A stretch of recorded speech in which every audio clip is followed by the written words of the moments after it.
नमस्कार, मैं संजीव कुमार। उत्तर पूर्वी दिल्ली मुस्तफाबाद विधानसभा में भारतीय जनता पार्टी ने किया त्रिदेव सम्मेलन। सम्मेलन में मुख्य अतिथि के रूप में रहीं मध्य प्रदेश की सांसद संध्या राय और भारतीय जनता पार्टी के हजारों कार्यकर्ता भी मौजूद रहे। आइए बात करते हैं मध्य प्रदेश से आई सांसद संध्या राय व अन्य भारतीय जनता पार्टी के कार्यकर्ताओं से।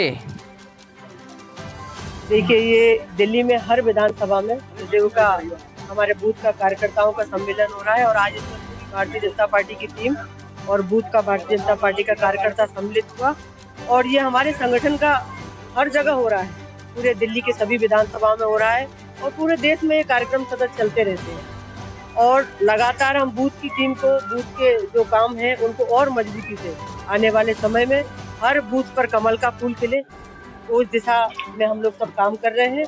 और माननीय प्रधानमंत्री जी के नेतृत्व में मुझे भरोसा है, मेरे कार्यकर्ताओं के दम पर मैं ये बात कह रही हूँ कि आने वाले समय में हम हर बूथ पर कमल खिलाएंगे और माननीय प्रधानमंत्री जी के नेतृत्व में मुस्तफाबाद विधानसभा को हम कमल के फूल की बनाकर उनको समर्पित करेंगे। बिल्कुल बिल्कुल, यहाँ अब हम नहीं सहेंगे, बदल कर रहेंगे, ये नारा भारतीय जनता पार्टी के कार्यकर्ताओं ने लगाया और निश्चित तौर पर मुझे पूरा भरोसा भी है कि आने वाले समय में हर बूथ पर कमल खिलाएगा भारतीय जनता पार्टी का। धन्यवाद।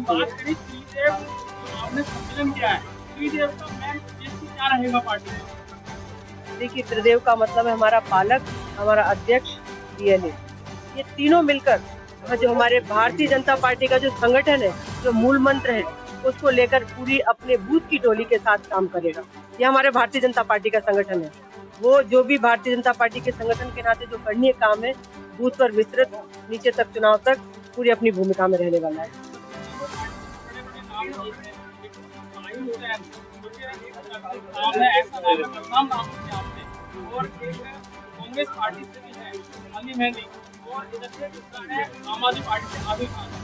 देखिए, कोई भी नाम हो, माननीय प्रधानमंत्री जी के नेतृत्व में, हमारे सम्मानीय यशस्वी प्रधानमंत्री जी नरेंद्र भाई मोदी जी के नेतृत्व में भारतीय जनता पार्टी का कार्यकर्ता हर बूथ पर चुनाव लड़ेगा और निश्चित तौर पर कमल के फूल को खिलाएगा। बहुत बहुत धन्यवाद। तो उद्देश्य चुनाव आ रहे हैं भाई 40-45 दिन बाद और बीजेपी के जितने भी हमारे त्रिदेव के कार्यकर्ता वो सब आज यहाँ आए हैं और उनमें जोश भरने के लिए पार्टी काम कर रही है कि आने वाले चुनाव में मेहनत के साथ काम करें और दिल्ली में 2020 में जो दंगे हुए थे वो दंगे दोबारा ना हो, इसलिए यहाँ भाजपा की सरकार बनना बहुत जरूरी है। तरीके से आपने त्रिदेव सम्मेलन रखा करेंगे, अगर देखा जाए तो उधर भी 3 कैंडिडेट खड़े हैं। कहाँ खड़े थे? नहीं, वो त्रिदेव हमारे काम करेंगे और मुस्तफाबाद के भाई भी हमारे भाई हैं और हम सोचते हैं कि भाजपा सरकार बने, दोबारा यहाँ दंगे ना हो। प्रधान जी, अगर बात करें कि केजरीवाल जी फ्री की रेवड़ी बांट रहे हैं, किस तरह देखते हैं आप? देखो, जहाँ तक फ्री की रेवड़ी की बात है, कोई बहुत ज्यादा रेवड़ी नहीं बांट रहा है। केवल एक बिजली 200 यूनिट उन्होंने दी है अब तक और 10 साल में बाकी झूठ बोलता रहा है।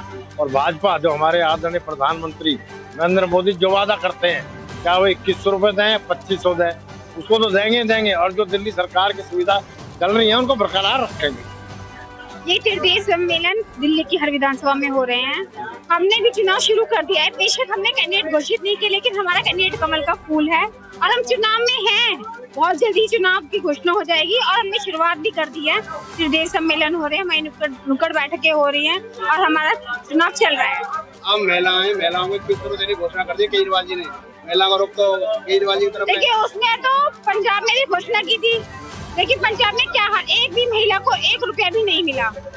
ऐसी घोषणा वो करेगा, वो रेवड़ियां बांटेगा, लेकिन हमें उन रेवड़ियों को नहीं लेना है, क्योंकि सोच समझ के वोट करना चाहिए। क्योंकि महिलाओं कह रहे हो 2100 रुपए देगा, बुजुर्गों को 700 संजीवनी योजना लेकर, लेकिन ऐसी कोई योजना मुझे लगता नहीं। आप दिल्ली की हालत देखिए, 10 साल में दिल्ली की हालत किस तरह से है। आज PWD भी घाटे में है, आज दिल्ली जल बोर्ड घाटे में है, बिजली बोर्ड को देख लीजिए कितना बिल बनकर आ रहा है। बेशक आज चुनाव के टाइम पे उसने ना दिया हो, लेकिन आगे और बिल बढ़कर आएंगे। तो ये सोचने वाली बात है कि दिल्ली बिल्कुल गड्ढे में चली जाएगी अगर हल्की सी गलती बस। एक आप ये सोचिए कि एक पेंशन होती है, बुजुर्गों की पेंशन उसने बंद कर रखी है ना, मात्र 2 दिन के लिए सब्सिडी थी, वो भी पूरी नहीं चले, वो भी बंद कर दी। एक परिवार में अगर 2 बुजुर्ग हैं तो 5000 रुपए आते हैं, 2500 रुपए हॉस्टल की पेंशन है, उसने 5,000 पे पेंशन बंद करके 10 रुपए की टिकट फ्री कर रखी है। तो ये जनता को सोचने वाला विषय है कि वो क्या हमको फ्री कर रहा है और क्या हमसे छीन रहा है। तो ये समझने वाली बात है। बड़ी बड़ी योजना जिसके जो मोहल्ला क्लिनिक है वहाँ दवाइयाँ नहीं मिलती, जीटीबी हॉस्पिटल चले जाओ, दिल्ली सरकार के जितने भी हॉस्पिटल है ना वहाँ दवाइयाँ नहीं है, बेड नहीं है। वहाँ पर इतनी परेशानी है कि अगर कोई चोट लग जाती है ना तो वो डॉक्टर कहते हैं बाहर से ले आओ पट्टी और बैंडेज करने के लिए। देखिए, भारतीय जनता पार्टी की तरफ से दिल्ली की हर विधानसभा के अंदर एक त्रिदेव सम्मेलन किया जा रहा है। त्रिदेव सम्मेलन के अंदर हमारे बूथ के अध्यक्ष, बूथ के पालक और बीएलए, इन तीनों को एकजुट एक हॉल में आज हमने बिठाया और चर्चा करी है कि आने वाले विधानसभा चुनाव के लिए लोगों में जोश है और लोग बता रहे हैं कि इस बार दिल्ली के अंदर बदलाव होने जा रहा है और उस बदलाव की शुरुआत मुस्ताबाद विधानसभा से होने जा रही है। बात करें कि बात और मंजूर की गई है, अगर दिल्ली में भाजपा की सरकार बनती है तो मुस्ताबाद को बनाया जाएगा और दूसरा नाम दिया जाएगा। देखिए, ये बात तो मैं बहुत पहले से कह रहा हूँ कि जैसे भी परसिमन का समय आएगा, क्योंकि अगले साल जैसा परसिमन का समय है, तो मैंने भी बात रखी है कि ये जो मुस्ताबाद विधानसभा के हमारे पीछे नाम लिखा हुआ है उसको हम हटाकर शिव विहार विधानसभा करने जाएंगे। अगर बात करें सर, कांग्रेस से अली मेहंदी जी हैं, आदिल जी हैं, हमारे साथ से ये कौन नए प्रत्याशी जुड़ गए हैं? देखिए, मुस्ताबाद विधानसभा के अंदर कांग्रेस और आम आदमी पार्टी चाहे अन्य पार्टियां, ये सब एक समुदाय की तरफ ही झुकाव के साथ रहती है, लेकिन भारतीय जनता पार्टी जो दूसरे समुदाय, जो हमारे हिंदू समुदाय के साथ खड़ी रहती है। आज ये चुनाव, मुस्ताबाद का चुनाव एक ऐसा चुनाव बन गया है, एक तरफ ताहिर हुसैन जो दंगों के मास्टरमाइंड भी बोले जाते हैं, वो भी यहाँ से चुनाव लड़ रहे हैं और उनके चुनाव प्रचार के लिए ओवैसी भी मुस्ताबाद विधानसभा के अंदर आए। लेकिन मुस्ताबाद विधानसभा की जनता इस बार इन सबको जवाब देने जा रही है और भारतीय जनता पार्टी के साथ जा रही है और कमल का फूल खिलाने जा रही है।